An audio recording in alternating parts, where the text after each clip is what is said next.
And hello, cricket badgers around the world. The end of 2024 is upon us.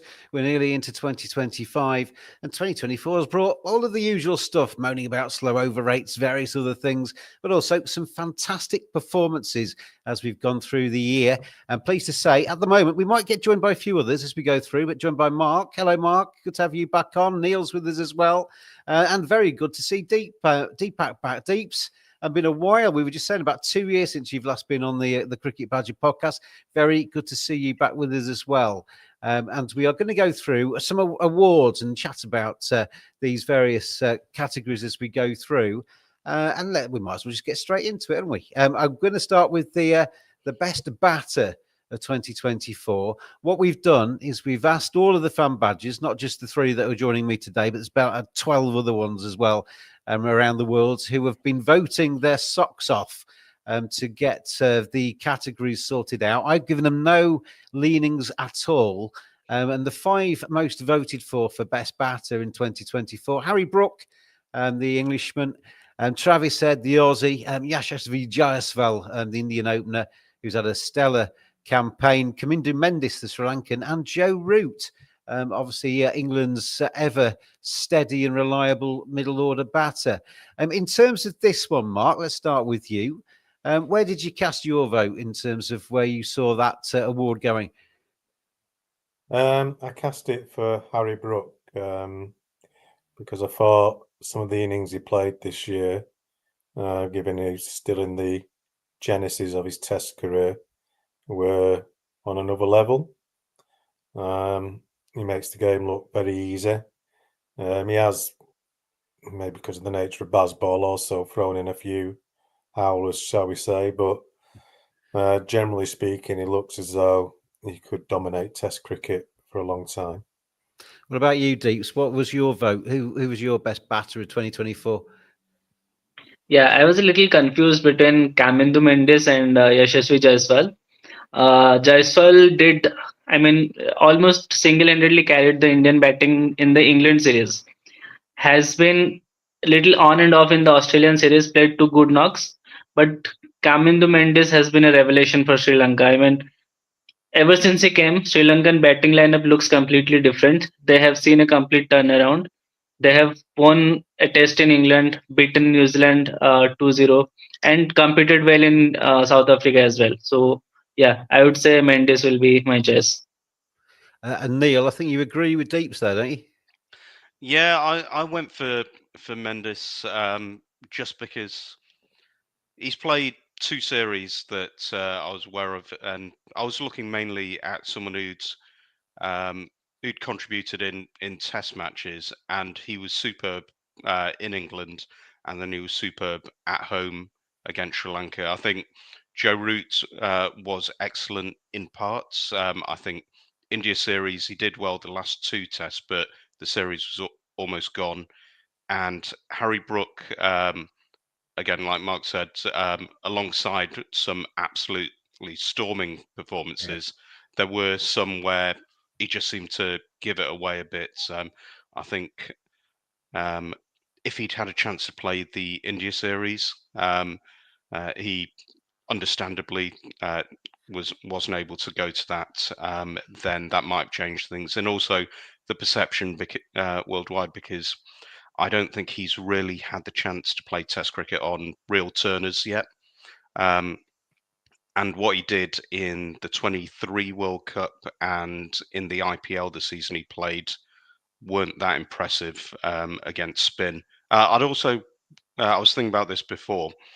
I want to shout out KL Rahul, who was excellent in South Africa, had a very good test against England before he got injured, has been moved up and down the order, and he's been, for my mind, the best Indian batter in Australia. Even if the scores don't really reflect it, I think he's been absolutely superb. I think those are the ones, but Mendes has just been absolutely stunning, and it's 10 test matches now, average of 74. It's they've got one there for a guy they thought was just a novelty spinner who could bowl with both arms. I'm hoping that Yorkshire's signing for the county season, but we'll see what happens with that. I'm sure some counties will be interested because he looks an absolute fantastic player. In terms of the 4 people you can see on the screen, it's 2 votes for Harry Brook, because I voted for Harry Brook as well, and 2 votes at the bottom of the screen for Kamindu Mendis. But the winner is, because it wasn't just us voting, the winner is dum dum dum dum dum. It is the Sri Lankan middle order, Kamindu Mendis, best batter of 2024, according to the Cricket Badger podcast. As Neil says, just over 1,000 runs, average of 74.93. His conversion rate's pretty good as well, 500s and 3 other 50s. So when he gets in, he stays in, does Kamindu Mendis. So the first of our awards goes to Sri Lanka. This next one. Sorry, just one more that I did consider. Possibly people didn't because of test matches. Klassen has dominated white ball cricket in both formats, but he hasn't played test matches. But if he had, then I think my vote may have come there. Neil was the one that messaged me beforehand to ask me how long it was going to be today, so he could get his tea sorted out, and he's the one extending it. Anyway, we are moving on to our next category, which is best bowler of 2024. Now, we've done quite a few votes like this on the Cricket Badger podcast, IPL awards in the past. I have never had a category with as many votes that we've had for the category where we have only had one person mentioned. And that just shows what kind of a year this man has had. Only one player for the best bowler of 2024 received a nomination. And I don't think it's going to take too much guessing to work out. It's a man that's taken, well, he could add one more wicket to his tally in the current MCG test, but 74 wickets at 15.64 in test match. He's also took 15 at 8.27 in T20 internationals. The winner is, of course, Jasprit Bumrah, Indian megastar, absolutely superb. And I was trying to get to bed last night, and I just could not turn the television off because I was watching Jasprit Bumrah running in, bowling at the Australian batters. It was engrossing test cricket. And he is, let's start with you, Deeps. Jasprit Bumrah, I tweeted yesterday, I wish I could just have the ability to bowl one over like he does, where he just taffles up in knots and beats the outside edge.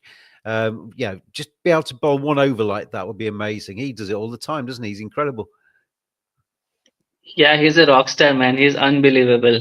I mean, India, despite having a very poor show with the bat, are still 1-1 in this series, and they might have a chance to win this test as well. And it's just because of that one guy. It's Jasprit Bumrah. We saw how he turned it around in the Perth test after India got all out on 150. And not just test cricket. If you see the white ball cricket as well, he hasn't played much, but the one tournament he played, India won it after 11 years.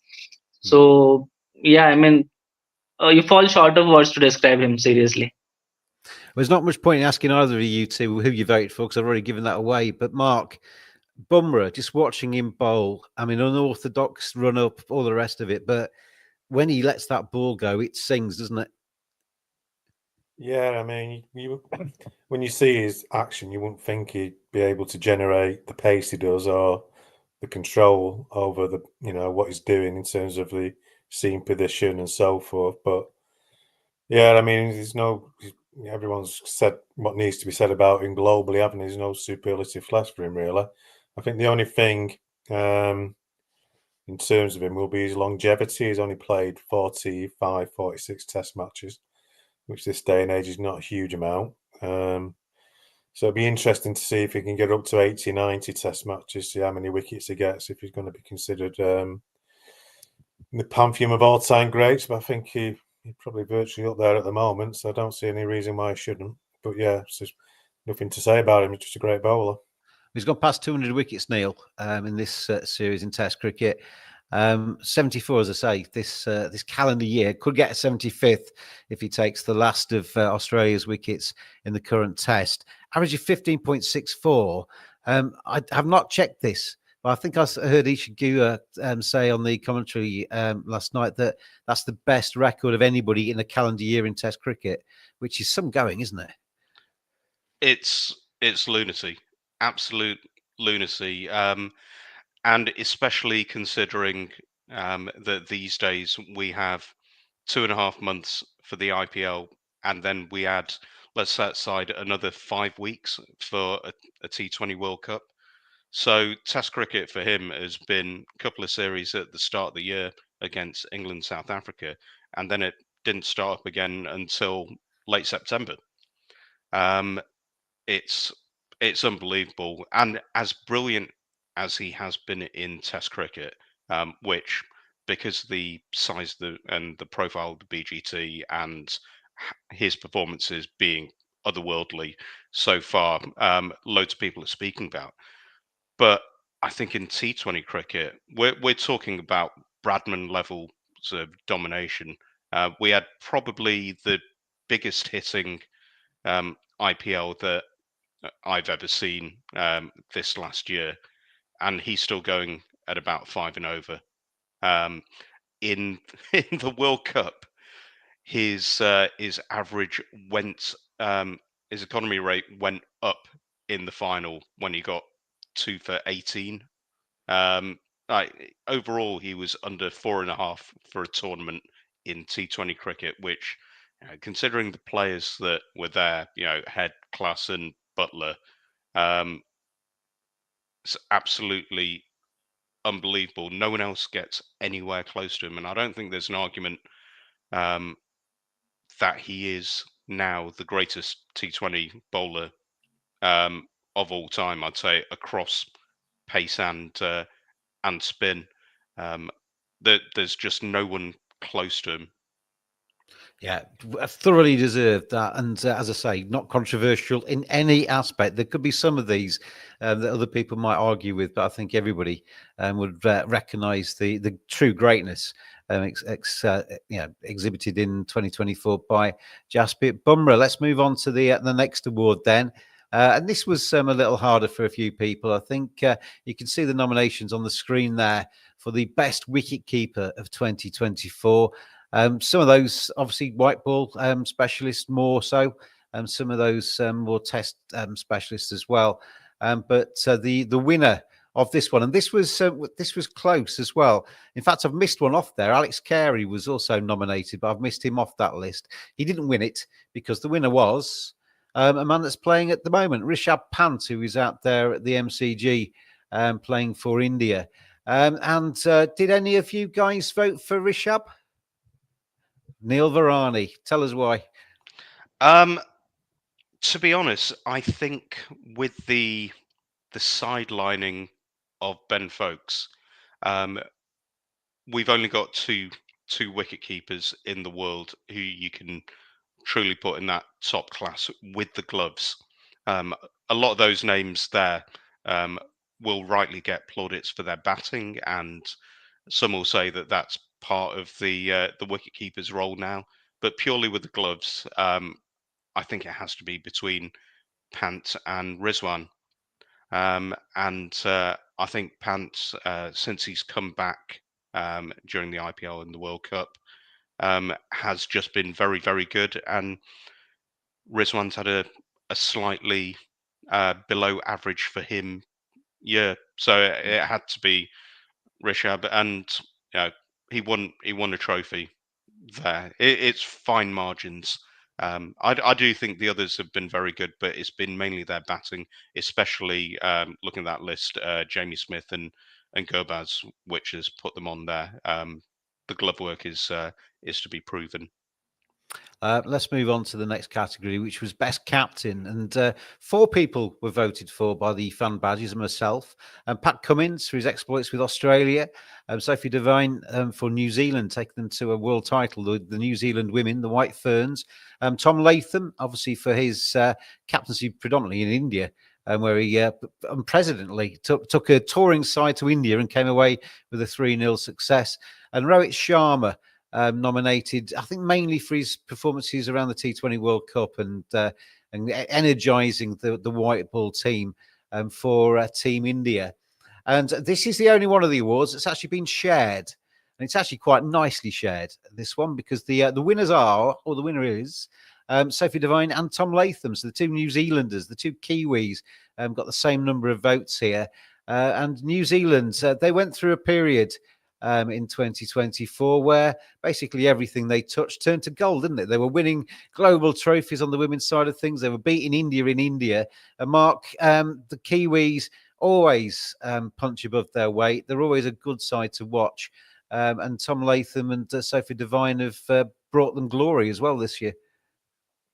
Yeah, there was talk about New Zealand cricket being on a bit of a downward spiral in 2023, but again, they proved the doubters wrong, both the women and the men. They always produce excellent cricketers. They always seem to produce firecrackers here and there.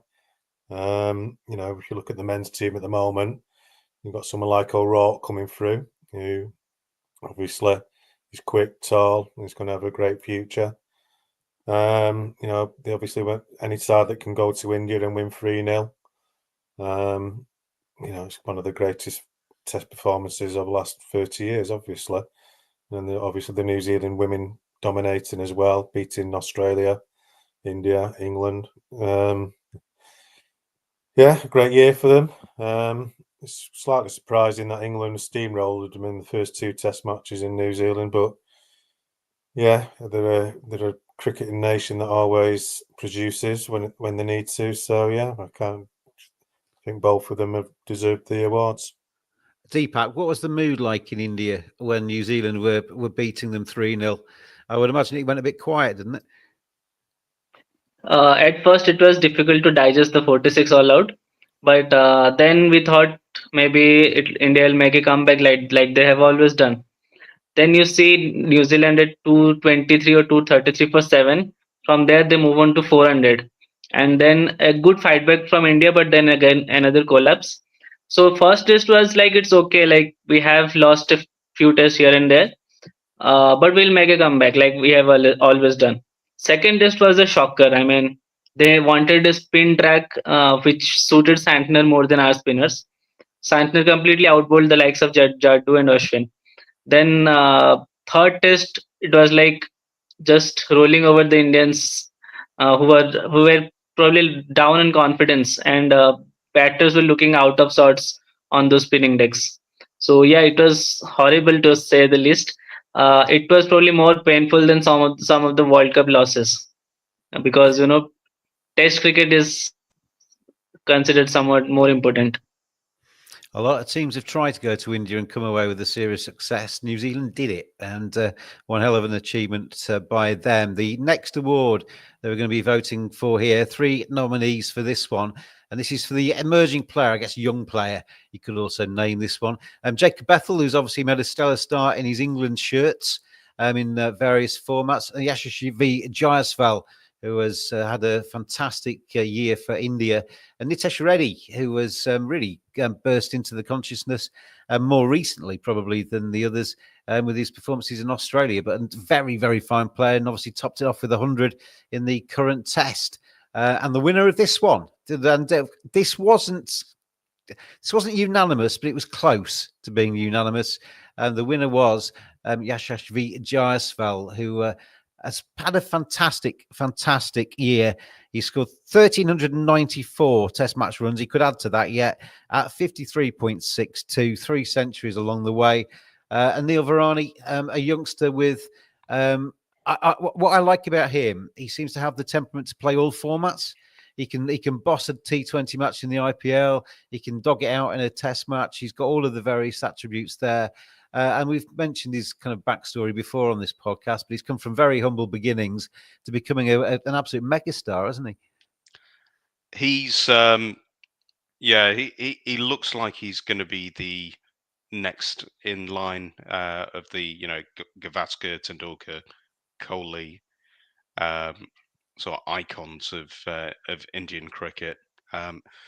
Across formats, he's been excellent every time he's played. So people think that he got into the test side off his IPL performances, but he has got an unbelievable record in first-class cricket for Mumbai. And if you do well at Mumbai, then it's going to hold you in great stead going forward. He looks like he's got everything, and I think there was the one thing that people were wondering about before was with the way that he plays, how's that going to translate when he goes to possibly the complete opposite in terms of pitches in Australia with the higher bounce. And 160 in Perth, 80 odd before. Well, I know it was his call, but it was a bad shout for that run out. So he's done very well there, and he seems to be learning every time he's out, because we'd seen some middling performances before, and then there's a very noticeable improvement to his technique. Stay injury fit, keep the same attitude, which he seems to be doing, and there's a long and illustrious career there. I assume you're on the blower trying to get him to Yorkshire as well. I'll take you. I'll take him to Yorkshire. Yeah. Well, I think we'll probably have a month where a few county sides will be looking to get Indian players in, and they'll be looking for a bit of English experience before next summer's series. He'd be a very good county signing because he could, as I say, will play all formats, and he's one of the best in the world at all formats. So you could do worse, couldn't you? You take him at Lancashire, Mark, wouldn't you? Well, I'd take him at Lancashire, given that we've got no batters in Division 2, but unfortunately that month Neil's talking about is no first-class cricket because we play everything in April when the IPL's on. So when he comes over, he'd only be playing 2020, and India wouldn't allow that anyway. So, but yeah, he's been a revelation this year, hasn't he? Where he burst onto the scene and in all formats really, and his background is makes it even better in terms of his how he's in a population of India's size to get to the top from his humble beginnings is fantastic.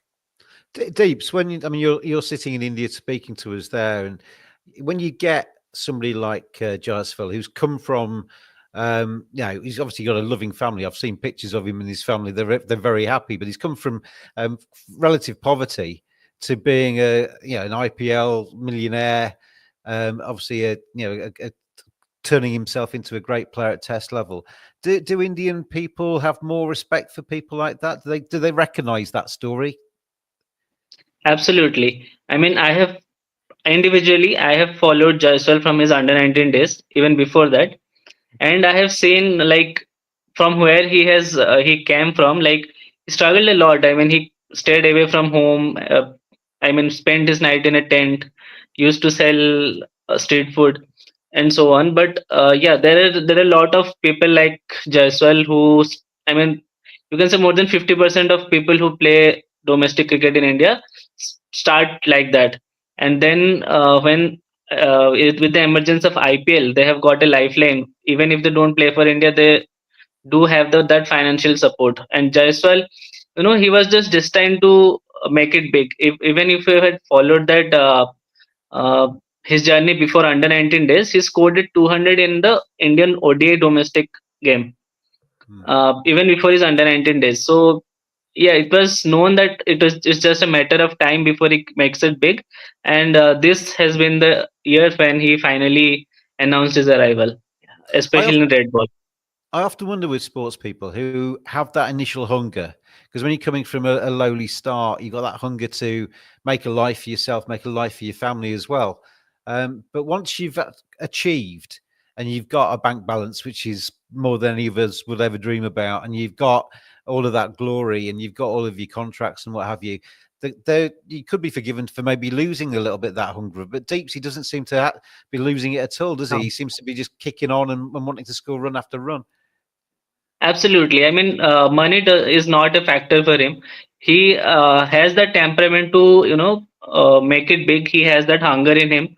I mean, he is if he does well, he has that temperament. I mean, mindset wise, he will never fail. Performance wise, you can say he will have some off patch, he will have some purple patch, and so on. But yeah, he has that beautiful temperament to go along. Neil, you were going to come in and say something on Jaiswal there. Yeah, I mean, you were just doing the lead into Rocky 3 there. He'll get down to Venice Beach and go running along the sand with Carl Weathers. But that is noticeable because we've all seen, across nationalities, the people we've seen so many people across sports as well, who as soon as they seem to make it to the top, they seem kind of sated and and they go off the boil. That hasn't happened with him so far, and it might be because of how great his struggle was to make it big, that it's kind of inbuilt that he's just got to continue going, and I would just hope that he's got the correct support environment to help him maintain that. So yeah, they always say that about the Brazilian and Argentinian footballers. The reason they get to the absolute peak and stay there is because they've had to fight so hard to get out there, and therefore they don't want to give it up, and they'll be driven to do whatever is necessary. I think we see that with some of the cricketers that come from India as well. Absolutely, thoroughly deserving, though, of being our emerging player of 2024. He's had an incredible year, and he's good to watch as well. He's a really good player to watch. So good luck to him in the future. We're going to take a very short break, gents, and say thank you very much to manscaped.com for the continued support of the Cricket Badger podcast. If you go to manscaped.com and you quote Badger, you can get yourself 20% off and free shipping. And here's the sort of thing they do. If men were squares, shaving would be easy, because a flat surface is perfect for a traditional razor. But we're not squares. What? Presenting Manscaped's new Dome Shaver Pro. Because we're not flat, we have curves, we have balls, we have round. Where most blades are created for flat surfaces, the Dome Shaver Pro is designed specifically for your big round head. With 5 double-track skin-safe blade heads and Manscaped's Flex Adjust technology, you'll be able to shave your head faster and more efficiently than ever before without the fear of nicks or cuts. And yes, of course it's waterproof. This is Manscaped. So go ahead and enjoy that big, bold beauty. Embrace the spherical essence of your existence. Grab life by the bald. Shop now at manscaped.com. Thank you very much indeed to manscaped.com for their support of the Cricket Badger podcast. If you've got your Christmas money, go and splash it out on manscaped.com. Anyway, we've got 3 categories remaining. And we're going to start off with the best moment of 2024. We've had a few various suggestions for this. I'll try and get my screen back up to mirror the suggestions that we've had, and that's not the right one. It's that one. Here we go. Best moment. The Lancastrian amongst us put up Tom Hartley's 7 for 62 against India at Hyderabad. It's as his best moment. India winning the T20 World Cup back in June. Which obviously sparked off fireworks and what have you. Gulbuddin Naib feigning injury at the T20 World Cup. Anybody that remembers that, when he went down like he'd been shot, didn't he? To try and kind of get them taken off, lie down until it rained. Sam Constas, guess who put this one up? Lucas, the fan badger from Australia, ramping Bumrah at the MCG just a couple of days ago. And also Nitish Reddy's 100 against Australia at MCG. Also this month, and that was probably nominated, I think, more. Well, obviously Nitish Reddy, amazing player, but also his dad's reaction, which was absolutely lovely, wasn't it? In the stands there, and parents and what have you, playing the families play such a big part. And his dad was an absolute quivering mess when he was watching his boy celebrating his century at the Melbourne Cricket Ground. But the winner of this category, the best moment, according to the fan badges, is. There we go. There's Vera and Rowett after the final, celebrating becoming T20 World Cup champions, and fully deserved by them. And Deeps, something which I imagine sparked quite violent or not necessarily violent celebrations, but big celebrations in India when they were lifting that trophy. Yeah, absolutely. I mean, India have been close to a trophy since you can pick any of the ICC tournament and you'll find India in the semifinals or finals. But that big trophy eluded them for like close to 11 years. And when they came very close, you have must have seen the last 5 overs they needed just 30 runs with Klaasen and Miller at the crease. So I mean, being an Indian fan, having followed them for so long, I had already given up hope, and I think almost everyone who was not on that field, I mean, except for Rohit Sharma and those 10 guys, everyone else had lost hope. But yeah, kudos to them the way they came back. And for me, that Surya Kumar catch of Miller was the moment. I mean, that was the turning point, and yeah, that was the moment for me. It's a shame Neil he had his foot over the rope, or where the rope should have been, but we'll gloss over that. But yeah, that was amazing. I felt for David Miller after having known David Miller at Yorkshire, a lovely bloke, and he nearly got his team across the line as well. South Africa so close to glory, but their downfall was India's success, wasn't it? And one thing about Rohit, Deeps just mentioned the nerves that would have been going through Indian fans in those last few balls, but Rohit doesn't show those nerves, does he? He kind of, you can look at Rohit, he can't tell if you are winning or losing. Yeah, true. Oh, sorry, James, go ahead. Yeah, I mean, I just wanted to add a point to that. I mean, Rohit has won 5 IPL titles, and 2 of them are by just 1 run. I mean, you can imagine from that how close those matches have been and how clutch he has been as a captain in those situations. Go on, Neil. Yeah, he's a nice man back in sort of the vein of a Dhoni or Morgan. What I thought was particularly good in terms of his captaincy was everyone on comms and on X was screaming for Jasprit to be brought back earlier, much earlier, when Klaasen and Miller were going after the spinners. But he played it absolutely perfectly. He brought him back at the right time, and that strangle that Jasprit, Hardik, and Arshdeep put on the South African batting lineup was just stunning stuff. If it'd just been someone coming in and a load of Yorkers from Bumrah and 4 wickets fallen over or something, then that'd be one thing. But that was a very calculated squeeze on all their scoring opportunities. So I think they scored something like 12 runs in 4 overs between 16 and 19.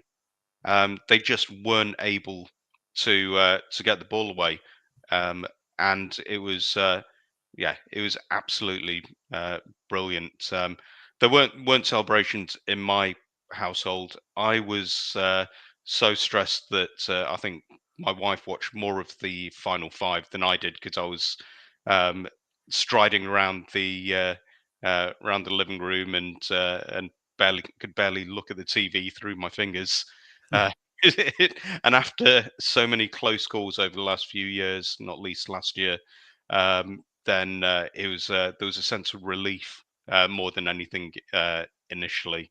But that for me was the moment. Although with a shout out to Sophie Devine, Susie Bates, and Leia Tahuhu, who've been on the edge for 12 odd years playing women's cricket, and have finally got themselves a trophy. They were all superb. I think it was Deeps that voted for Gulbadin's feigning injury, but it really had to be in India winning. I mean, it's certainly the event that got my vote. And the worry is, Mark, that the good thing about India choking in the semi-finals of the finals was it gave everybody else a bit of a chance. But now we've got a nation that's got 1.4 billion cricket-loving people who have got some very talented white ball players. They've got the biggest white ball tournament in the world. Getting back to winning ways, this could set a trend for some time, couldn't it? India winning things. Well, yeah, because they've got a very good infrastructure now. They're well run, well organised. And criticise the BCCI as much as you want, but over in India, things are well run. And I mean, even in red ball cricket, there's a huge participation in it, and most Test players have to play red ball cricket to be considered for the national side. So the depth of talent is huge, and now they're getting their kind of fast bowling sorted out and producing more pace bowlers, physically bigger individuals than in the past. Obviously, different training programs, different fitness programs. You know, it's hard to compete with that. You know, if you're looking at England with 60 odd million people, and the fact that, you know, cricket is a very exclusive game in England and becoming more so, becoming, you know, a game for the rich and the middle classes and increasingly private schools. In India, you just talked about the young man who we gave the previous award to. There's still that opportunity to be able to make it and come from very humble backgrounds, a bit like footballers in the UK, really. That's what Indian cricketers are like. You've got Siraj as well, who come from a similar background. So, you know, you just got to equate cricket in India to being on the scale of what footballers in the UK, really. But better organised, I think. So I think as long as India keep it like that, you can't really see them not winning more Test matches and more one-day trophies quite consistently now. Congratulations to Team India. And as I say, it's a worry for the rest of us because they got some very, very fine white ball players. And now they've got that belief and they've got that monkey off their back. Then who knows what they could achieve over the next few global cricket tournaments. The next award, the final award that we voted for, was for the best individual performance by a player in a match in 2024. Nominations on the screen there. I've had to highlight them in blue because there was that many of them. Gus Atkinson's century and his 7 wickets against Sri Lanka at Lords in September. He's enjoyed himself at Lords as old Gus. Jasprit Bumrah, that fantastic 8-wicket haul he took against Australia in Perth in November in that first test against the current series against Australia. Harry Brooks, 317 in Multan against Pakistan in October. Sajid Khan's tremendous match. It was actually matches, wasn't it, for Sajid Khan? 9 wickets plus he's 22. That 22 doesn't seem a lot in that sentence, but it was quite an important 22 at the time against England in Multan in October. Ashwin's century and his 6th against Bangladesh in Chennai in September. And obviously Santner, that match-winning performance by him in Pune, 13 wickets plus his 33 runs as New Zealand took control of that series. So 6 nominations there. And the winner of that one, second award of the day for old Jasprit Bumrah. And that was a tremendous performance. 8 wickets. It might not sound as much as the others amongst it, but 8 wickets in that test in Perth. Plus, he was captaining the side and steering India to glory. And we've said loads already about how good Jasprit Bumrah was, but Deeps, when we saw him coming on and he was bringing himself back onto bowl at the right times and what have you, he just seems to be somebody that's just. I mean, there was a period. Forget that much for a second, but last night, Rohit took him off. He was off for about 5 or 6 overs. Nothing happened. The ball suddenly seemed to be dead. The pitch seemed to be docile. He came on about 6 overs later. The first ball went and just beat the bat, and he was just off again. He seems to get stuff from balls and from pitches that nobody else can get. Yeah, absolutely. I mean, for someone like Bumrah, you don't need the pitch to assist you. I mean, he makes things work. He tries something different when the pitch does not help him, and that is why we see he is in a completely different league.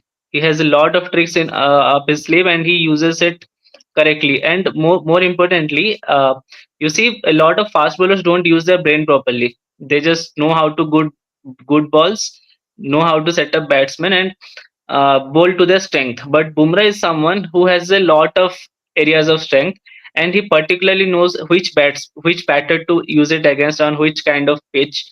And he has clarified the same in multiple occasions in different interviews and so. And it's completely evident on his on-field performances. So the thing is, he has a very good mental aspect along with his immense skill set. Yeah, Jasprit Bumrah, an absolute star. Let's just talk about a few of these performances. That Harry Brook 317 mark. I mean, Harry Brook was somebody that we nominated as the best batter of the year. Didn't win it. Kamindu Mendis did, but that 317 that he scored against Pakistan. Yes, it was a road. I mean, there's no getting away from that. It was an absolute road, but you still need to concentrate. You still need to play your shots. You still need to accumulate those runs. Plenty of people that play on those kind of surfaces don't score 317, do they? No, and it was the speed that he scored them at as well. I mean, to score 317 in any form of cricket is outstanding, but it was the pace of what he scored his runs at, which gave England the opportunity to win the game quite comfortably. His array of shots. Unfortunately, going back to what Neil was saying, actually, earlier on, I actually voted for Sajid Khan in this category because I thought after the first Test match, I also liked his moustache, which is another reason why I voted for him. But after the first Test match, I mean, the kind of despondency around Pakistan was immense, wasn't it? It's like England were going to run away with it. So, but in that second Test match, again, Brook, he unravelled a little bit against good spinners on turning wickets. And that is his only, he's got to get a little bit more consistency in his game. He gets these big scores and then kind of flops out, as Neil says, and playing the turning ball seems to be an issue a little bit. So, but that 317 obviously was a high class innings. But just a shout out to Sajid Khan, because I think that second Test match, he really kind of pulled Pakistan through. Yeah. Just the character of the guy. And don't forget Noman Ali's part in that as well. I mean, Noman and Sajid together, Noman Ali and Sajid Khan together were exceptional. But but just his personality, in that second Test match seemed to get the Pakistan side up. There's not often you watch your team being beaten, Mark, and it seemed like the entire English nation that were watching those Test matches in Pakistan fell in love with the person that was doing it to us. Sajid Khan. I thought it was brilliant. I mean, he played for Somerset for a couple of games and averaged about 70 and got about 3 wickets. So when they picked him, I thought, oh right, okay. But it's not just his bowling, just his whole love of the game. It's really good to see a player these days who just loves playing the game. What I really liked about him was the fact that he looked like a Bond villain. When they had the stony face, he looked quite serious. But then when his face burst into a smile, he looked like the happiest man in the world. He went from one extreme to kind of 70s type cricketers. He's a bit of a character, isn't he? We don't have many characters left in cricket. Yeah, he's one of them. So he's not, he's not media trained or anything like that. He's not. He just does his thing and he enjoys it, and that's what I liked about him. Long may we see a lot more of Sajid Khan going forward. Those performances against England were fantastic. Gus Atkinson, Neil, just a word about him, and I mean he's had a tremendous year for England in the Test arena. Obviously, made his debut for England this year. 52 wickets at an average of 22.15. 3 fifers along the way as well, and Gus is, and the century at Lords too. He's really taken to Test cricket well, hasn't he?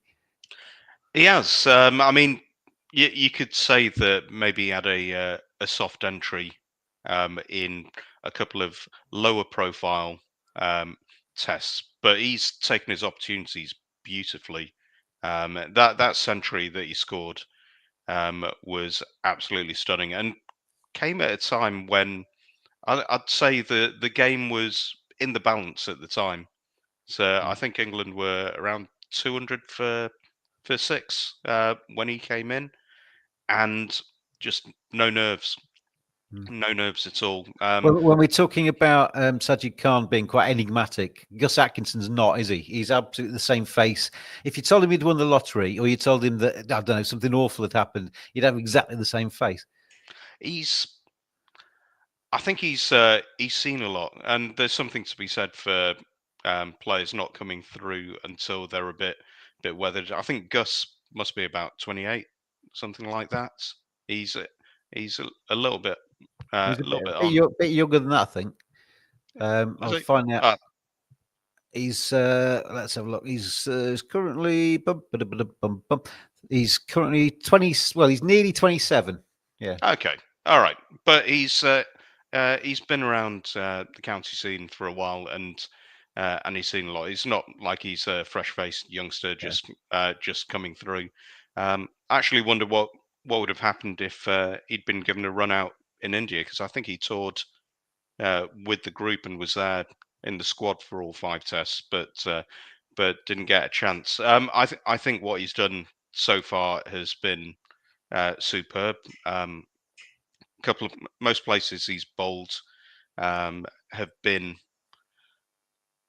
more helpful, apart from well, New Zealand, along with the 6 tests in England.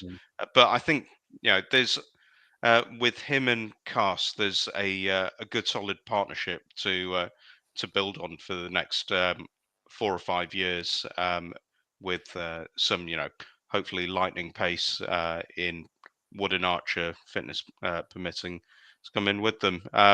Yeah, he's been superb. It can only go downhill though from here, can't it? If you get a century, a 5 for and a 10 for, all in your first year of playing Test cricket, I'm not sure what else you do. Yeah, I mean, you mentioned Bryden Cast there. Jamie Smith coming into the side, and Shoaib Bashir obviously taking, getting, well, even if he hasn't been incredible, he's taken a lot of wickets, Shoaib Bashir, and he's also gained a lot of experience as he's gone through 2024. So he's only very young, Shoaib Bashir, as well, for a spinner. So four players there that England have blooded in Test cricket, which can certainly give us some hope for the future. For England, and the final person, I think there was just the one left. Oh no, there's Ashwin as well. Two people to talk about there, 2 spinners for you there, Deeps. Ashwin's performance against Bangladesh in Chennai in September, and obviously the thoughts of you as an Indian fan with him announcing his retirement. He's going to be a big miss. But having said that, you hardly play him. You go to these places. If Ashwin was an Englishman, he'd have played 500 Test matches by now. Yeah. So Ashwin and Jadeja together have done a lot of carry job for the Indian batting in the last few years. And this Bangladesh match was one such example. India were 144 for 6 when Ashwin came in, scored a brilliant 100, and then hit, then continued with the ball what he does the best, took a 5-4, and I think got the man of the series as well. So yeah, and his retirement was a shocker because it felt like he has like 1 or 2 years of Test cricket in him, but due to some reasons, he took the retirement. The funny thing is, Ashwin has just had 2 below average series in India, and the 2 series are 12 years apart. One against England in 2012 and one against New Zealand in 2024. In between those, he and Jadeja built an invincible fortress. It was formidable as hell. Both of them did it with the ball as well as with the bat. The only series in which both of them had some below average performance, and India crumbled. So that sums up Ashwin's greatness. Neil, is there an element with Ashwin that he's retiring because he's fed up of just being left out all the time when he goes to, you kind of get a big series like the Border Gavaskar Trophy. Everybody's talking about it. He's in the squad, but he hardly plays. I would get annoyed by that if I was as good as him.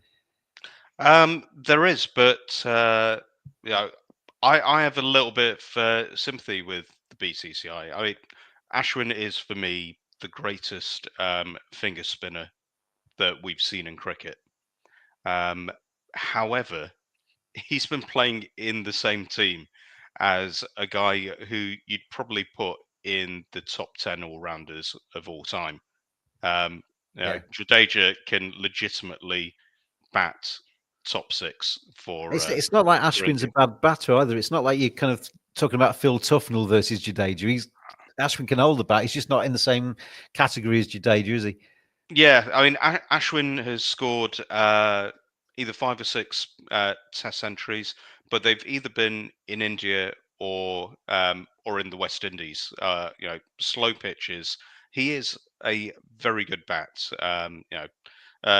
Deeps will remember with me Sydney last BGT where he batted out with a broken back for goodness knows close how many to overs. 40 overs, close to 40 overs. Yeah, he's a very good bat, but it's just that he's got someone who is an excellent spinner, but can also bat, top 5, top 6 in the same team. Like you imagine McGill, how many test wickets he'd got, or Harath if he got a proper run before Murali had retired. It's that sort of level. And he is 37 now. He's never been the greatest fielder in the world, even though he is tremendously fit in the way that he needs to be as a bowler. And India have just got so many people coming through. So I think there may be some of that frustration, but he's just unlucky to be in the same era as someone that good. If he'd been playing for England, he'd have played every single match, home and away, and would probably be challenging, Warren, Murali, Anderson around the 700 test wicket mark. He'd have picked up at least 3 sports personality of the years by now. And probably have statues of him around the country, because our spin department has been a bit weak, hasn't it? But anyway, let's move on. We've got one final award, and I want to get Mark to talk about this person. This is something which I haven't put up for the public vote, but it's a Lifetime Achievement Award. And the guy who gets this in our annual celebrations here, currently 42 years and 152 days old. And he is... rather blooming good at bowling, known for his swing bowling, 704 test wickets, 269. A lot of people forget how much ODI cricket both this man and Stuart Broad played. 269 ODI wickets, 18 T20 international wickets as well. High score of 81 against India at Trent Bridge. A few of you will remember that fine knock, but I think it's pretty obvious who I'm talking about here. The Lifetime Achievement Award goes to that man on the screen, Jimmy Anderson, who has obviously retired from cricket as we've gone through. He's been kind of maybe shown the door a little bit as part of that, I think, but he has stepped away and is now kind of an ambassador for this faster bowlers in the England setup. But Mark, as a Lancastrian, there aren't too many Lancastrians that have gone to England and produced quite as much as Jimmy Anderson has done. He goes down as an absolute legend of English cricket, Lancashire cricket, and somebody that I'm sure the Lancastrians are very proud of. Oh yeah, we're very proud of him. I mean, and always when he's come back to Lancashire, he's always wanted to play for Lancashire. Wanted to play whenever he could. So yeah, very proud of him. And I think what's interesting about Anderson is not so much how many wickets he's got, which is great, but how he's always tried to improve himself. So if you look at his record overseas, for example, how it changed from his his late 20s after his injury into his 30s, it's phenomenal. So his overseas record over the last 10 years has been absolutely phenomenal, and that was about him going away and thinking about how he had to bowl in the subcontinent, for example. Where I don't think, obviously you've got Buttler now, but in terms of overseas bowlers over the last 10 years, I can't think of any pace bowler who's been more effective in the subcontinent in terms of wickets or economy. So he's gone everywhere and he's learned how to bowl different ways, wobble seams, this with one finger or another.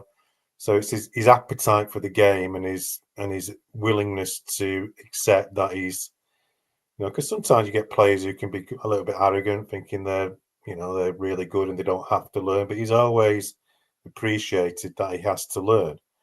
And even when he's at Lancashire, when he's training, one of his mentors in the past was Glenn Chappell, ex-Lancashire bowler.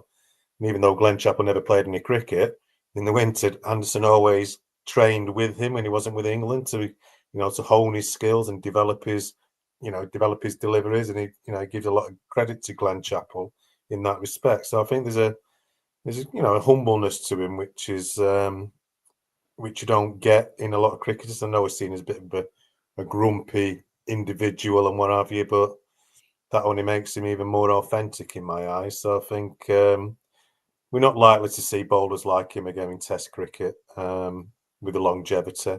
You'll get bowlers who like Bumrah, who may play 70-odd Test match, who would have short, sweet, dynamic careers, but you're not going to see those types of bowlers, aka Anderson, again. I don't think. Shocked that you like somebody that's grumpy, Mark. Anyway, move on. Deeps in India, you call him Clouderson, or you used to call him Clouderson. But in my life, I've kind of worked out that if you have bad nicknames for somebody, it usually means that you respect them and you actually fear them a little bit. And I'm sure Indians and anybody around the world has got a huge amount of respect for Jimmy Anderson. Absolutely. I mean, Anderson has been a nightmare for us when we travel to England. But when you consider in the subcontinent, Dale Steyn has been the best bowler. I mean, whenever he has toured India, he has been the best bowler. Anderson did not have the best of times in India in his initial tours, especially 2016 dented his image a bit more. I myself did an analysis on both of them during COVID, probably, and Steyn was miles ahead in the subcontinent, in every country in the subcontinent. Then Anderson, the way he turned around post the 2021 series, I mean, it was unbelievable. At that age, at that amount of experience, you are willing to change yourself so much. You are willing to adapt and adapt to the conditions. So that particular period of post COVID, till the time he took the retirement, till this 2024 India series as well, he was phenomenal in the subcontinent. I mean, there is no one near him. Would you have taken him in the Indian side, Neil? Depends when. when we only had Zahir as a quality pacer. Look, there are two things that I really admire about Anderson. One is that he is an unabashed shithouse on the field. As much as he may be the nicest guy in the world off the field, and I like that fire. I like the fact that he has a word. And get some people's faces. But two is, as Deep said, I think the 2016 series, he didn't do well, and he wasn't particularly gracious about it. But what he did after that is he actually took a look at what he was doing when he came out to the subcontinent, and he adapted the way that he bowled. He got a real handle on reverse swing. Previously, I think he tended to bowl dry rather than look to be a wicket-taking threat.